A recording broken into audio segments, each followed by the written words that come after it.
Bismillahirrahmanirrahim. Assalamualaikum warahmatullahi wabarakatuh. Selamat datang dalam ceramah yang ke-22 bahagian 2 tentang warisan seorang ibu.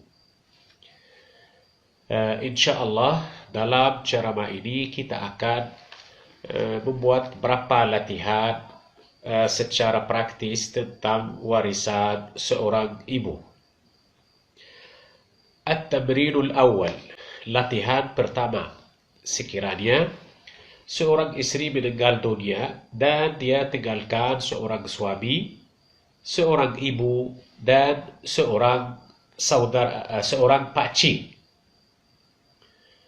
Seorang suami, seorang ibu, dan seorang pakcik. Si suami dapat separuh karena si mayit istrinya itu tidak mempunyai keturunan, tidak tinggalkan keturunan. Seorang ibu juga dapat sepertiga fardu karena si mayit tidak tinggalkan keturunan dan juga tidak tinggalkan saudara lebih dari 2 saudara. Dan si pakcik itu jadi asabah, dia ambil sisa warisan setelah ahli fardu mengambil fardunya. Pangkal atau asal masalah dari 6, separuh untuk si suami itu 3 saham, sepertiga untuk ibu itu 2 saham, dan tinggal 1 saham untuk pakcik. At-tamrinu tsani, latihan kedua.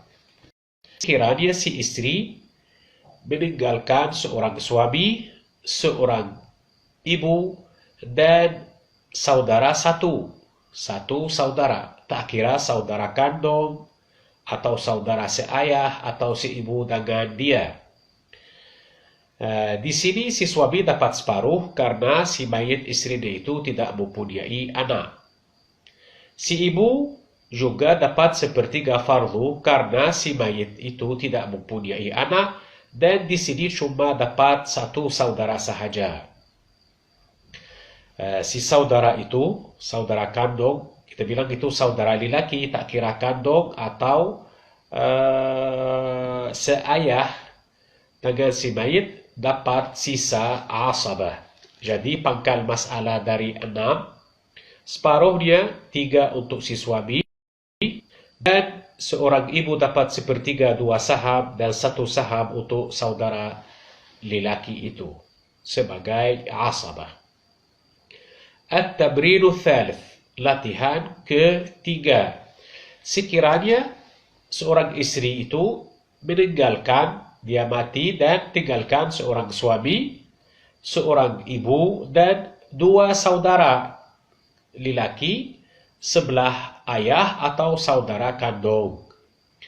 Di sini si suami tetap dapat separuh karena si mayit istrinya itu tidak mempunyai anak. Si ibu dapat 1/6, bukan 1/3, dapat 1/6 karena si mayit tinggalkan 2 saudara. Jadi 2 saudara atau lebih merubah nasib seorang ibu dari 1/3 kepada 1/6. Jadi pangkal masalah dari 6, 3 saham untuk si suami yang dapat separuh 6 adalah 3, dan 1/6 itu 1 saham untuk ibu dan 2 saham untuk 2 saudara itu sebagai asabah. At-tamrinur rabi', latihan keempat. Sekiranya si istri yang meninggal dunia dan dia tinggalkan seorang suami, seorang ibu, dan anak lelaki.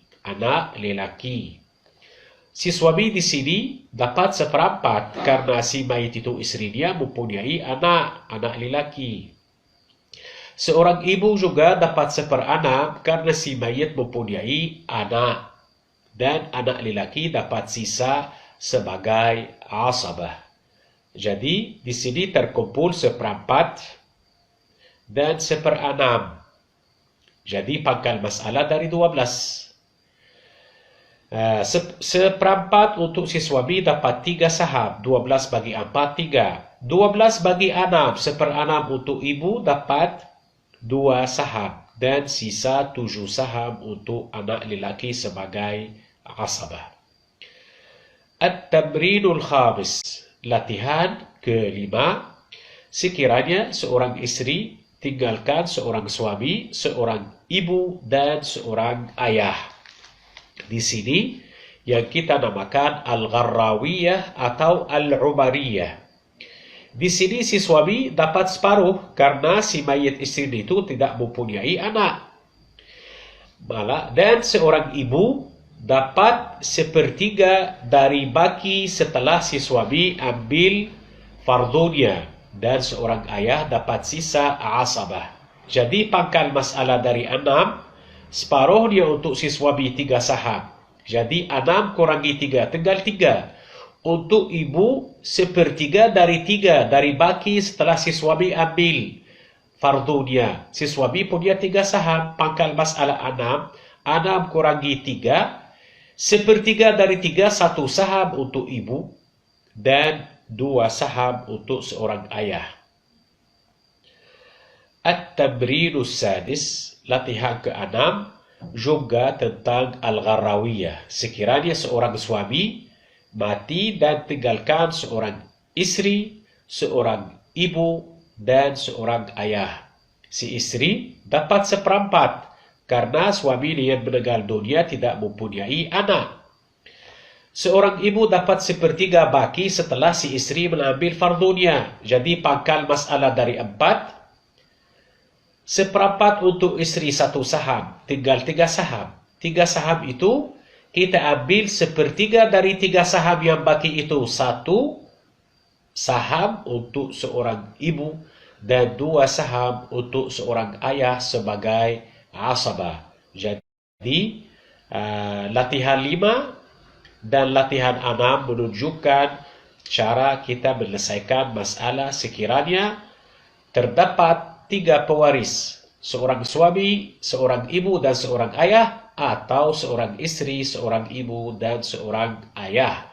Dan itu yang dinamakan al-umariyatain atau al-gharrawiyatain. هذا وبالله التوفيق والهداية والسلام عليكم ورحمة الله وبركاته.